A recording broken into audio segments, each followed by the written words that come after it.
today's lesson will be about the order operations. You need to be very good with adding, subtracting, multiplying, and dividing. The goal of order operations, of using them, is to simplify and evaluate numerical expressions. The purpose is to perform more than one operation at a time. So before, where we were just adding 2 plus 3, or subtracting 5 minus 1, or multiplying 4 times 2, or dividing 10 times 5, now you'll be doing multiple operations at a time to arrive at a single answer or a single expression. What you'll learn from today's video is how to follow the agreed upon and precise method for adding, subtracting, multiplying, and dividing, and understand why it's necessary and why we have that order operation. Let's go ahead and talk about the order of operations. The first level, or level 1, is your grouping symbols. Okay, your grouping symbols are parentheses, brackets, and or braces. All right, your grouping symbols basically tell you where to start. You do that first. If you have grouping symbols, you must start there when you're doing the order of operations. The next level, or level 2, is what we call exponents. Now, some people may refer to exponents as powers, or the power of. Okay, but examples of exponents are 3 squared, or 4 to the 3rd power, or 2 to the power of 5. All right, and with exponents, you really just want to change it to what the number is. So 3 squared, for example, is 3 times 3. So instead of 3 squared, we would just put 9. Okay, so that's really the thing with exponents. You want to just go ahead and evaluate those and change those to the number that they are. Now, level 3 is the level of multiplying or dividing.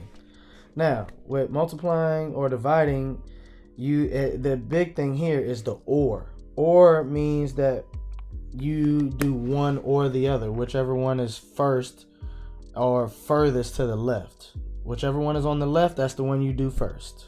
Okay, and then there is level 4, which is addition and subtraction. This is the last level. So adding and subtracting is the last thing you should be doing when you are doing the order operations, unless it's inside a grouping symbol. Now, underneath this, I went ahead and kind of wrote out in words too what each level, represents. So another way of thinking about the order operations is always look for the parentheses first and do what's in there first. The next thing is to always evaluate your exponent. The next thing, you want to multiply or divide, and you always start from the left. Lastly, you add or subtract, and once again, you always start from the left. So let's take a look at number 1. Number 1 says 12 minus 2 times 5. Now, one of our first things we do, we look for parentheses first. Don't see any parentheses. Next thing it says is evaluate exponents. We don't have anything that looks like exponents. So now it says multiply or divide, always start from the left. Well, I only have multiplication, so multiplying is what I'm going to do first. That's going to give me, let me highlight that. Let's highlight that. We'll do that first. Excuse me. That's going to give us 12 minus 10. And now we subtract, and 12 minus 10 gives me positive 2. All right, let's take a look at number 2. Following our order operations, it says 24 divided by 3 times 4. Once again, look for parentheses. We don't have any. We evaluate exponents, but we don't have any. Multiply or divide, and always start from the left. Well, we have both, and since division is on the left, division is the one that we're going to do first. 24 divided by 3 is 8. Now we have 8 times 4. We're going to do that next. 8 times 4 becomes positive 32. And we're done.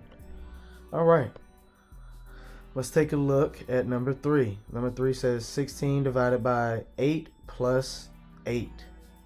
Once again, we go back to our order operations. We don't have any parentheses. We don't have any exponents. But we do have a division. So I want to divide because that's what the order operation says to do before addition.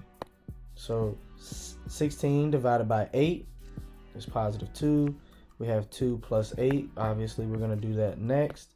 and that's going to give us a final answer of 10. Let's take a look at number 4.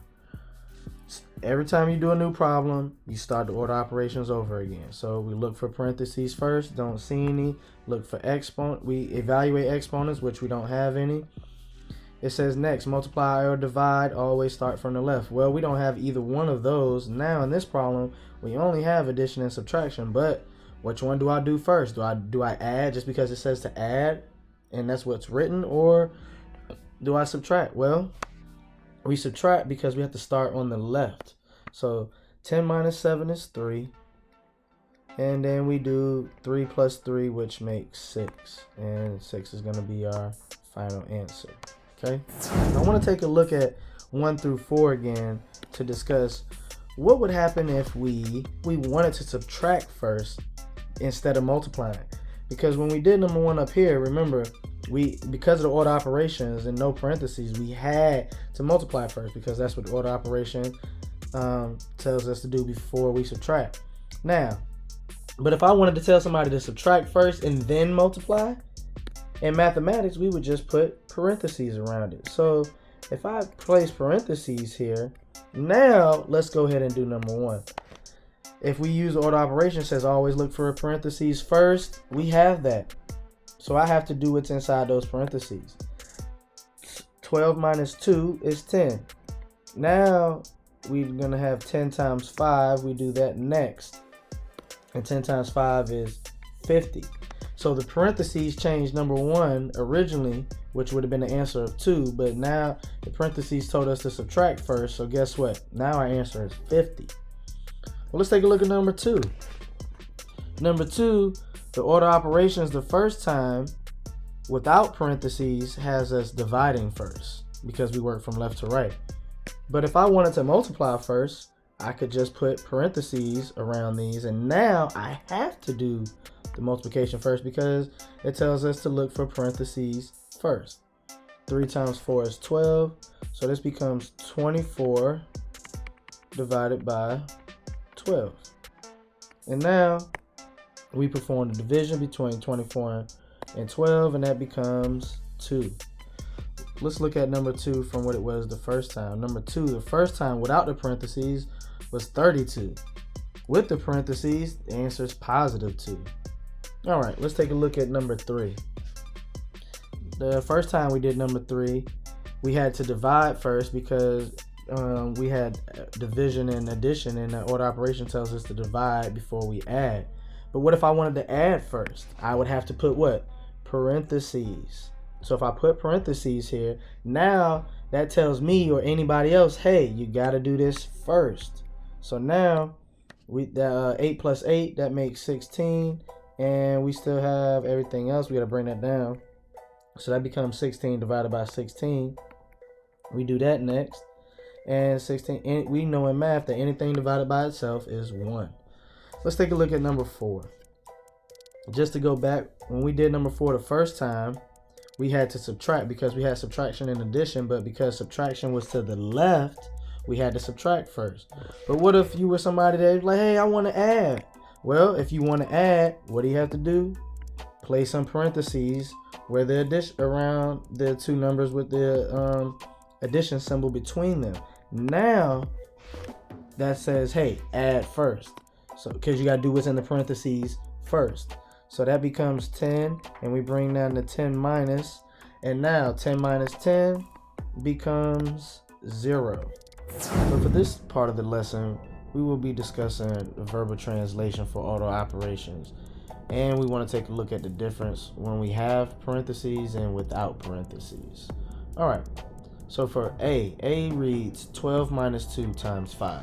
So that's one type of verbal translation. We could write it that way. Another way to verbalize this or to write a verbal translation is to say multiply 2 and 5, then subtract the product from 12. What if we had 12 minus 2 in parentheses and then multiply times 5?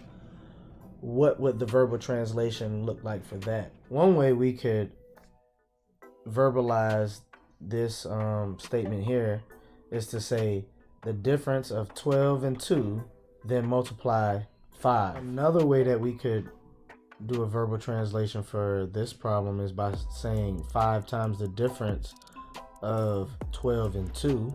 The third way of writing a verbal translation for this one is to say subtract 12 and 2, then multiply times 5. So the last thing we want to do is take a look at a few problems. We're going to take a look at 3 problems here, okay, now that we've discussed the order operations. And I have over here to our right hand side that same little chart, so that way we can refer to it if we need to. So let's go ahead and take a look at question number 5 here. All right, it says which expression could represent the following phrase: divide 10 by 2, then subtract 3. So if we were to write our own, we would write here 10 divided by 2, and it says then subtract 3. So we could say minus 3. But because they specifically want us to do the division first, we could put parentheses right here. Either way, if we have division and subtraction, we know with or without parentheses, we would divide first anyways, because using our chart over here, division comes before subtraction. So let's go ahead and look for an answer choice here. A says 2 divided by 10, then subtract 3. So A will not work. B really tells us to do 10 minus 10 subtract 3, and then that answer do 2 divided by that.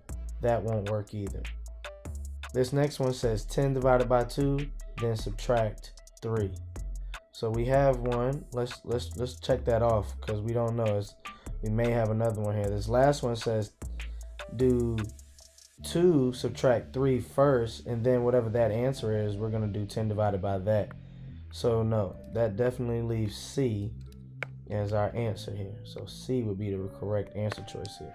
All right, let's take a look at number 6. It says which statement best describes the expression 18 plus 1/2 times the group of 9 minus 4.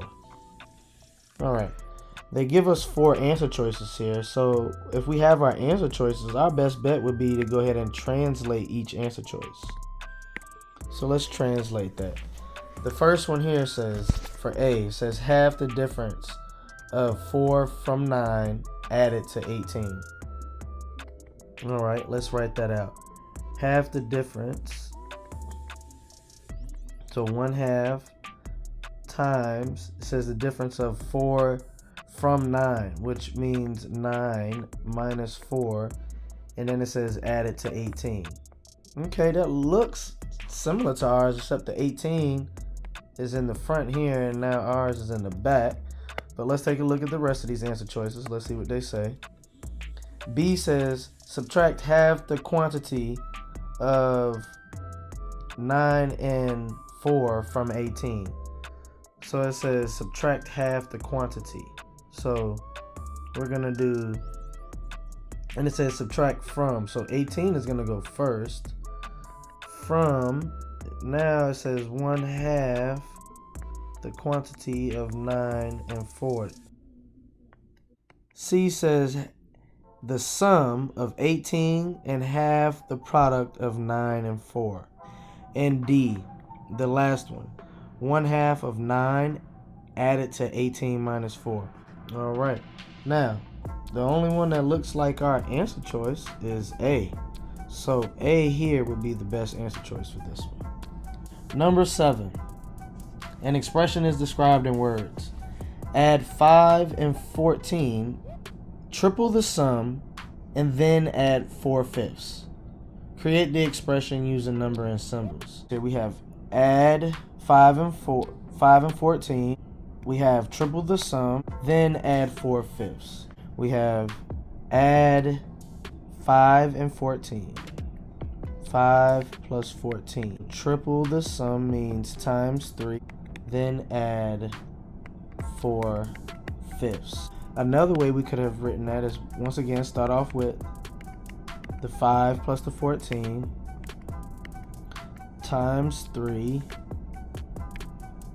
add 4/5.